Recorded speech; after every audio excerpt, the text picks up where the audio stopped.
ഇന്ന് ജൂൺ മാസം 1. പുതിയ മാസത്തിലുപരിയായി ജൂൺ എന്ന് പറയുമ്പോൾ മധ്യവേനലവധി കഴിഞ്ഞ് പുതിയ അധ്യയന വർഷം തുടങ്ങാൻ പോവുകയാണ്. എന്നാൽ 2019 അഡ്മിഷൻ മുതലുള്ള വിദ്യാർത്ഥികൾക്ക് 4ാം സെമസ്റ്റർ പരീക്ഷകൾ, അതായത് റെഗുലർ, സപ്ലിമെൻ്ററി, ഇംപ്രൂവ്മെൻറ്റ് പരീക്ഷ തുടങ്ങുന്നത് ഈ മാസം 10-ാം തീയതി മുതലാണ്. ഓരോ വർഷം കഴിയുന്തോറും നമ്മുടെ ജയിക്കാനുള്ള ചാൻസസ് കുറയുന്നു, അതുപോലെ തന്നെ കൺഫ്യൂഷൻ കൂടുന്നു.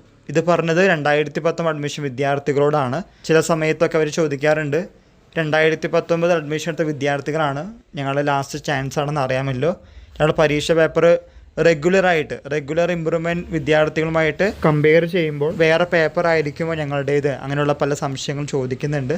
വ്യത്യസ്ത വർഷങ്ങളിൽ അഡ്മിഷൻ എടുത്ത വിദ്യാർത്ഥികളാണെങ്കിലും ക്വസ്റ്റ്യൻ പേപ്പർ ഓരോ കോഴ്സിൻ്റെയും സെയിം തന്നെ ആയിരിക്കും. പിന്നെ ചോദിക്കുന്ന കാര്യമാണ് 4ാം സെമസ്റ്റർ പരീക്ഷകൾ മാറ്റിവെക്കുമോ എന്ന്. ഇതുവരെയും അങ്ങനെയുള്ള ചാൻസസ് ഇല്ല. അങ്ങനെ മാറ്റിവെക്കാനുള്ള ചാൻസസ് വളരെ കുറവാണ്. ദയവ് ചെയ്ത് ഇനിയും മാറ്റിവെക്കുമോ എന്ന് വിചാരിച്ച് പഠിക്കാതിരിക്കരുത്. ഇന്ന് ജൂൺ 1, ഇനി കേവലം 9 ദിവസമേ ഉള്ളൂ നിങ്ങളുടെ പരീക്ഷയ്ക്കായിട്ട്.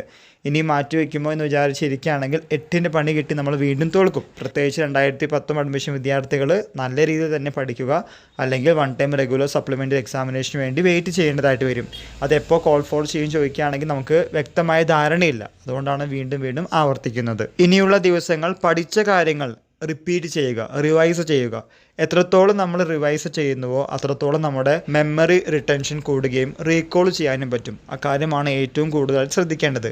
നമ്മൾ പറയുന്ന വേറെ ഒരു കാര്യമാണ്, practice makes a man perfect. Practice ചെയ്യുമ്പോൾ, എഴുതി പഠിക്കുമ്പോൾ, വായിച്ചു നോക്കുമ്പോൾ, റിവൈസ് ചെയ്യുമ്പോഴാണ് പഠിച്ച കാര്യങ്ങൾ മെമ്മറിയിലേക്ക് വരികയും അത് റീകോൾ ചെയ്ത് പരീക്ഷ പേപ്പറിലേക്ക്, അതായത് എക്സാം സെൻറ്ററിൽ നമ്മുടെ ആൻസർ സ്ക്രിപ്റ്റായിട്ട് എഴുതി തീർക്കാൻ സാധിക്കുകയുള്ളൂ. ഈ കാര്യങ്ങൾ മനസ്സിലാക്കി മുന്നോട്ട് പോവുക. ഇതുമായി റിലേറ്റ് ചെയ്യുന്ന പുതിയ അപ്ഡേറ്റുകൾ കിട്ടുന്ന മുറയ്ക്ക് നിങ്ങളുടെ മുമ്പിൽ ഷെയർ ചെയ്യുന്നതാണ്. എന്തെങ്കിലും സംശയങ്ങളുണ്ടെങ്കിൽ, നമുക്കറിയാവുന്ന കാര്യങ്ങളാണ്, തീർച്ചയായിട്ടും നമ്മൾ കമൻറ്റ് ബോക്സിൽ കമൻറ്റ് ചെയ്യുന്നതാണ്. എല്ലാവർക്കും ഒരിക്കൽ കൂടി നന്ദി, നമസ്കാരം.